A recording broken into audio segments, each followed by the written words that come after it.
पहला अपना भारतीय कृषि अनुसंधान संस्थान।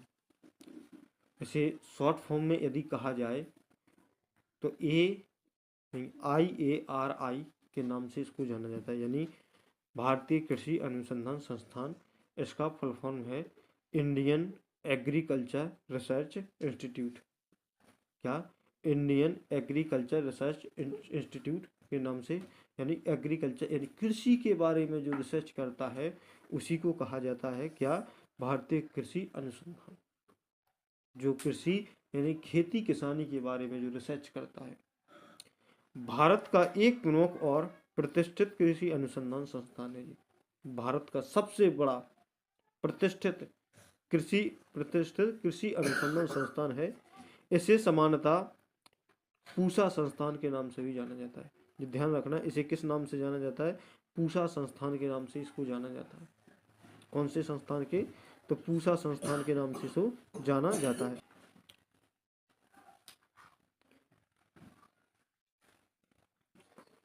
यदि बात कहेंगे इसकी स्थापना की, तो भारतीय कृषि अनुसंधान संस्थान की स्थापना कब हुई थी? तो 1905 में हुई थी। भारतीय कृषि अनुसंधान संस्थान की स्थापना कब हुई थी? तो 1905 में हुई थी। प्रारंभिक स्थान इसकी बात कहें तो पूसा से इसका प्रारंभिक स्थान यानी समस्तीपुर बिहार से इसका प्रारंभ माना जाता है। इसकी शुरुआत यानी शुरुआत कहाँ से हुई थी? तो समस्तीपुर बिहार से इसकी शुरुआत हुई थी। कहाँ पर? समस्तीपुर बिहार से इसकी शुरुआत हुई थी। और वर्तमान स्थापना कहाँ पर है? तो नई दिल्ली में इसकी स्थापना है। वर्तमान में कहाँ पर ये संस्थान स्थित है? तो नई दिल्ली में स्थित है। स्थानांतरण की बात करें तो इसका स्थानांतरण कब हुआ था? बिहार से दिल्ली कब हुआ था? तो 1936 में इसका स्थानांतरण हुआ था। इसकी देखो, प्रारंभिक स्थापना 1905 में हुई थी, जो कहाँ पर हुई थी? समस्तीपुर बिहार में हुई थी। अब उसको यहाँ से ट्रांसफ़र होके कहाँ? नई दिल्ली में स्थापित किया गया था। वो कब किया गया था? 1936 में इसको नई दिल्ली में स्थापित कर दिया गया था। और नेक्स्ट जो बात करेंगे, जैसे अपन प्रशासनिक नियंत्रण की बात करेंगे, तो प्रशासनिक नियंत्रण इस पर कौन करता है? प्रशासनिक नियंत्रण की बात करेंगे तो इस पर कौन सी संस्था कंट्रोल करती है? तो भारतीय कृषि अनुसंधान जो परिषद है इसको कंट्रोल करती है, इसका पूरा देखरेख करती है। किसके? ICAR के द्वारा। किसके? ICAR के द्वारा इस पर कंट्रोल रहता है। इसके उद्देश्य क्या क्या है? तो इसका भारतीय कृषि अनुसंधान संस्थान का पहला उद्देश्य था तो कृषि अनुसंधान को बढ़ावा देना। जो कृषि अनुसंधान है उसको ज़्यादा से ज़्यादा बढ़ावा देना। कृषि करने की नई नई तकनीकों को बताना, जैसे उन्नत बीज फसल किस्मों का विकास करना।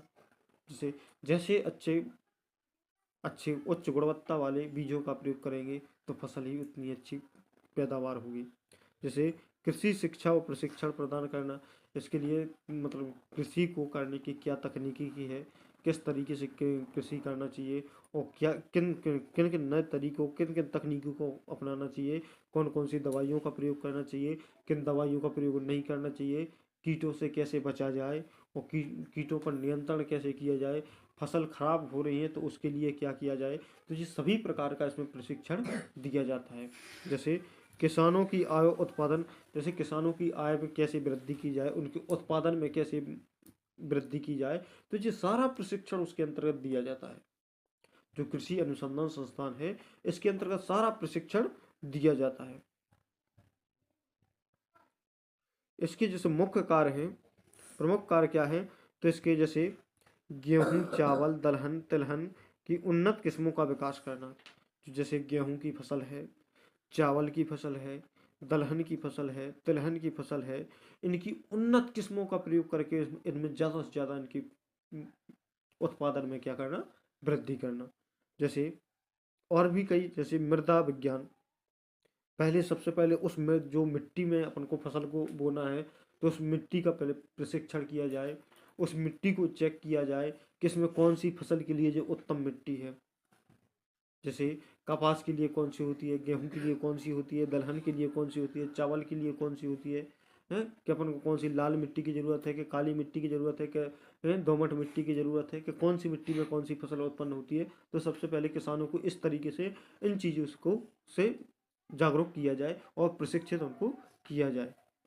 और जैसे पौधे रोग विज्ञान, पौधों में जो रोग वगैरह लग जाते हैं तो उनसे प्रशिक्षित किया जाए। कीट विज्ञान, जो कीट वगैरह लग जाते हैं तो उनसे प्रशिक्षित किया जाए कि कैसे इनका निराकरण किया जाए। जैसे कृषि तकनीकों का आधुनिकीकरण, जैसे प्राचीन समय में किस प्रकार से खेती करते थे, लेकिन आधुनिक समय में जो आज का जो समय है उसमें किस किस तरीके से अपन किसानी कर सकते हैं, और आज के समय में किसानी करके एक अपन ज़्यादा से ज़्यादा मुनाफा प्राप्त कर सकते हैं कृषि के माध्यम से। जलवायु परिवर्तन के प्रभावों का अध्ययन, जैसे यदि कोई जलवायु परिवर्तन हो रही है तो उसी के आधार पर किसानों को भी अपनी फसल में चेंजेस करना चाहिए। ऐसा नहीं कि अपन एक ही मतलब पारंपरिक रूप से अपन कोई एक ही फसल बेचते आ रहे हैं, तो उससे क्या होता है, जो मिट्टी की जो उपजाऊ क्षमता होती है वो क्या होती है, नष्ट होती जाती है। एक ही प्रकार के रासायनिक दवाइयों का प्रयोग करने से जो मिट्टी की उपजाऊ क्षमता होती है वह नष्ट होती है। तो उससे किसानों को क्या करना चाहिए, प्रशिक्षित यानी प्रशिक्षण देना आवश्यक है। इसकी शैक्षणिक भूमिका क्या है? जैसे शैक्षणिक भूमिका की बात कहें तो इसमें जैसे MSc PhD स्तर की कृषि शिक्षा देना अति आवश्यक है। जो कृषि के क्षेत्र में जो इनका प्रशिक्षण कौन देता है, जो MSc कृषि के क्षेत्र में MSc PhD करे हैं, जो इसके विशेषज्ञ बैठे हैं, विशेषज्ञों के माध्यम से इनको प्रशिक्षित किया जाता है। शोधार्थियों या वैज्ञानिक का प्रशिक्षण, वैज्ञानिक तरीके का जो प्रशिक्षण इनको दिया जाता है। भारतीय कृषि में योगदान, जैसे हरित क्रांति में महत्वपूर्ण भूमिका निभाई। जब इससे प्रशिक्षण मिला तो हरित क्रांति में क्या मिलेगा, बढ़ावा। पूसा नाम से प्रसिद्ध कई उन्नत फसलें किस्मों का विकास हुआ। इसमें भारत को खाद्य उत्पादन में आत्मनिर्भरता बनाने में इसका भारत को खाद्य उत्पादन करने और भारत को आत्मनिर्भर भारत बनाने में इसका बहुत ही बड़ा योगदान रहा है।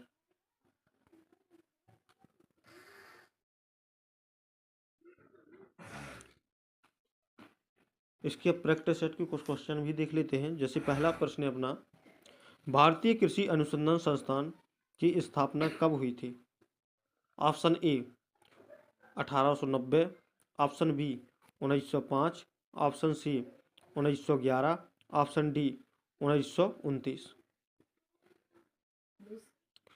तो भारतीय कृषि अनुसंधान संस्थान की स्थापना कब हुई थी? तो ऑप्शन बी इसका राइट आंसर हो जाएगा 1905। कब हुई थी? 1905 इसका राइट आंसर हो जाएगा। प्रश्न क्रमांक 2, IARI को सामान्यतः किस नाम से जाना जाता है? IARA को सामान्यतः किस नाम से जाना जाता है? ऑप्शन ए हरित संस्थान, ऑप्शन बी कृषि भवन, ऑप्शन सी पूसा संस्थान, ऑप्शन डी कृषि परिषद। तो ऑप्शन सी इसका राइट आंसर हो जाएगा पूसा संस्थान। कौन सा? ऑप्शन सी इसका राइट आंसर हो जाएगा पूसा संस्थान। प्रश्न क्रमांक 3, IARI का वर्तमान मुख्यालय कहाँ है? IARI का वर्तमान मुख्यालय कहाँ है?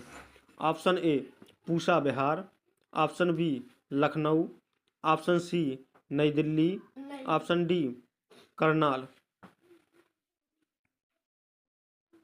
तो ऑप्शन सी इसका राइट आंसर हो जाएगा नई दिल्ली। कौन सा? ऑप्शन सी इसका राइट आंसर हो जाएगा नई दिल्ली। प्रश्न क्रमांक 4,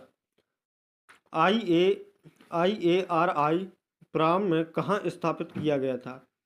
option A Delhi, option B Pusa Bihar, option C Nagpur, option D Kolkata.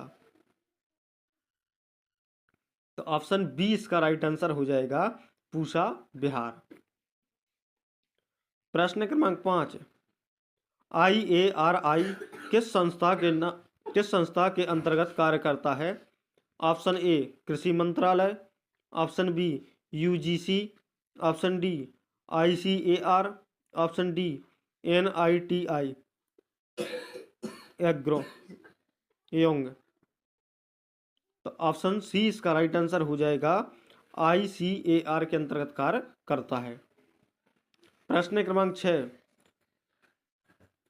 IARI की स्थापना स्थानांतरण पूसा से दिल्ली कब हुई?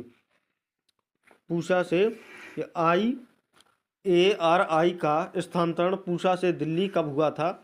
Option A 1927, option B 1930, option C 1936, option D 1947। तो ऑप्शन सी इसका राइट आंसर हो जाएगा 1936।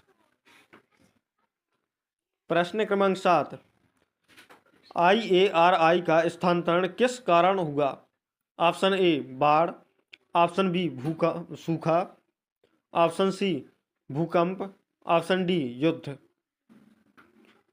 तो IARI का स्थानांतरण किस कारण हुआ था? तो ऑप्शन सी इसका राइट आंसर हो जाएगा, भूकंप के कारण हुआ था। प्रश्न क्रमांक 8, IARI का मुख्य उद्देश्य क्या है? ऑप्शन ए उद्योग विकास, ऑप्शन बी कृषि अनुसंधान, ऑप्शन सी पशुपालन, ऑप्शन डी सिंचाई प्रबंधन। तो ऑप्शन बी इसका राइट आंसर हो जाएगा, कृषि अनुसंधान। ऑप्शन बी इसका राइट आंसर हो जाएगा, कृषि अनुसंधान। प्रश्न क्रमांक 9, हरित क्रांति में किस संस्थान की प्रमुख भूमिका रही? Option A ICAR, option B IARI, option C NDRI, option D IIT। तो ऑप्शन बी इसका राइट आंसर हो जाएगा, IARI की प्रमुख भूमिका रही हरित क्रांति में, यानी भारतीय कृषि अनुसंधान संस्थान की प्रमुख भूमिका रही। प्रश्न क्रमांक 10, IARI से विकसित किस नाम की फसल किस में प्रसिद्ध है? ऑप्शन ए हरित, ऑप्शन बी क्रांति, option C Pusa, option D Bharat. तो ऑप्शन सी इसका राइट आंसर हो जाएगा, Pusa. Thank you watch for video, please subscribe now.